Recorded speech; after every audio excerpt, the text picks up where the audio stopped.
Fala galera, sejam bem-vindos a mais um episódio da Dr. Breja e no vídeo de hoje, parte 3 aí das respostas das perguntas que vocês inscritos fizeram aqui no canal sobre o mercado americano de cervejas. Então, vamos lá!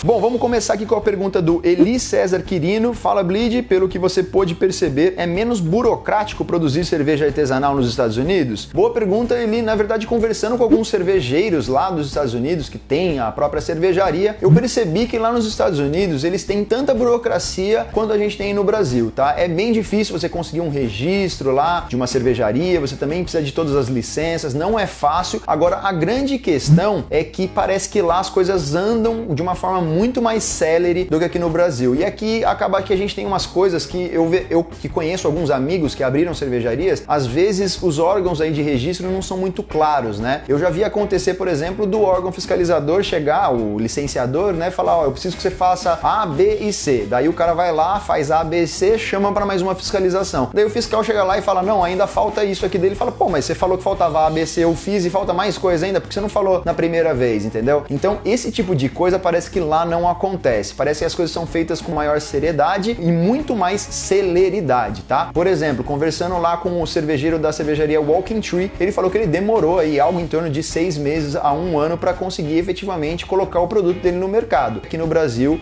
o prazo aqui para você colocar sua cerveja no mercado às vezes pode chegar até 2 anos, né? Eu conheço cervejeiros que já demoraram 2 anos para colocar o produto no mercado. Então, eu acho que a burocracia existe lá como existe aqui, porque é um produto que está indo para o mercado e os órgãos precisam de fato fiscalizar bem o que está sendo colocado. De qualquer forma, como eu falei, a gente ainda precisa melhorar muito na questão principalmente de celeridade, está demorando demais. Eduardo Vicentini pergunta, temos novas tendências nos Estados Unidos que podem respingar no Brasil? Como eu falei, aquelas cervejas ácidas com frutas e acaba alguma adição, né? Ou coco, ou até mesmo baunilha, né? Então foi a coisa que eu encontrei lá de novidade, mas honestamente eu espero que não respingue aqui no Brasil não. Pergunta aqui agora do Fabrício Grosso. Ele pergunta aqui como funciona a política de alimentos e horários nos tap rooms das cervejarias. Ele fala aqui porque ele foi na Brooklyn Dogfish e elas fechavam super cedo, algo em torno de 11 da noite, né? E até mesmo isso em sábado e final de semana, né? E feriados, né? De fato, isso acontece, é bem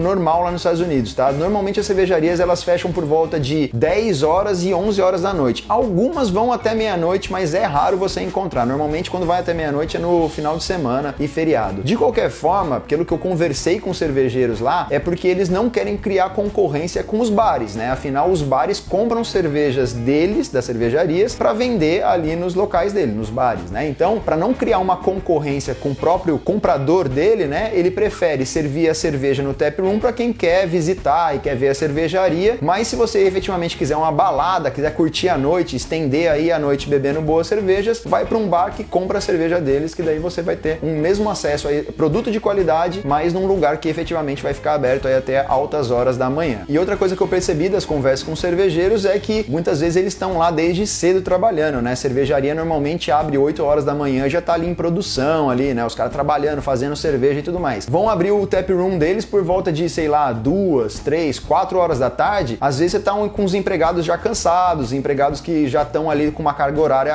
acumulada e eles não podem ficar até muito tarde trabalhando, né? Então eles nem querem virar bar, né? Eles querem efetivamente ser um tap room e funcionar até um horário limitado, porque daí eles conseguem também ter o horário de descanso que todos eles merecem, né? Daniel José Patrício pergunta, eles usam copo americano para tomar nos bares? Qual o modelo de copo mais usado? O copo que é mais usado em bares e restaurantes lá nos Estados Unidos é um copo que não é nada legal para fazer análise sensorial, aquele shaker pint, na verdade, né? Que é a caldeireta um pouquinho maior. Em cervejarias, que daí a tulipa também é bastante usada. Ainda bem. Gustavo Trentin, ele pergunta, qual cerveja boa dessas americanas posso encontrar facilmente em empórios e supermercados aqui no Brasil? Cara, a gente tem bastante opção de cerveja americana aqui no Brasil. Que me vem à cabeça agora, eu citaria Sierra Nevada, que é uma das maiores lá e vende muito bem aqui no Brasil, chega em uma boa qualidade. Founders, que é uma cervejaria que eu conheci bem lá quando eu fui para Grand Rapids, em Michigan, e vende bastante aqui no Brasil, também chega numa boa qualidade. E uma terceira marca seria a Brooklyn, que também tem um bom acesso aqui no Brasil. Então, se você não conhece as 3 marcas, procura porque vale a pena. Rudy Zimmer pergunta aqui, se tivéssemos que escolher uma cidade cidade nos Estados Unidos para visitar e conhecer, degustar o máximo sobre cervejas artesanais. Qual seria a cidade? Belíssima pergunta, difícil a pergunta, mas eu vou ser direto, cara. Chicago, pra mim, é um lugar que você precisa visitar se você gosta de cervejas. Boas músicas, uma cidade maravilhosa e mais de 150 cervejarias registradas, cara. É uma loucura Chicago. Outra cidade que eu ainda não conheço é Denver, Colorado. Tenho vários amigos que foram pra lá já e falam super bem, tem muita cervejaria também. Então Denver também talvez seja um destino a ser explorado. E Los Angeles e San Diego, na Califórnia, são dois destinos que já são bem conhecidos porque tem muita cervejaria boa por lá. Não tem como. Califórnia também é um lugar que eu mesmo quero ir em breve. Lucas Guidotti pergunta, o que é hype aí na gringa? Trillium, Treehouse e o que mais? E qual o preço dessas brejas mais hypadas? Cara, hype nos Estados Unidos é meio que isso aqui, tudo que você falou, mas The Alchemist, né? Que seriam as origens das New England IPAs, né? The Brewery, como eu falei pra vocês, também é uma cerveja que faz cervejas azedas, super respeitadas lá. Rare Barrel também é uma cervejaria que tem muito respeito, muito hypada lá nos Estados Unidos. Firestone Walker, nossa, uma cervejaria espetacular. São cervejas que você às vezes acha aí umas séries especiais por algo em torno de 20, 30 dólares a garrafa, mas é muito difícil você achar garrafas e brejas de forma geral lá nos Estados Unidos acima de 30 dólares, tá? Nessas latas aqui de Trillium, Treehouse, você vai achar algo em torno de 4 a 6 dólares se você comprar direto no lugar, ou se você comprar de segunda mão, algo em torno de 8 até 12, 15 dólares, tá? Às vezes você chega nos 15 dólares, mas aí já é um preço muito mais caro, tá?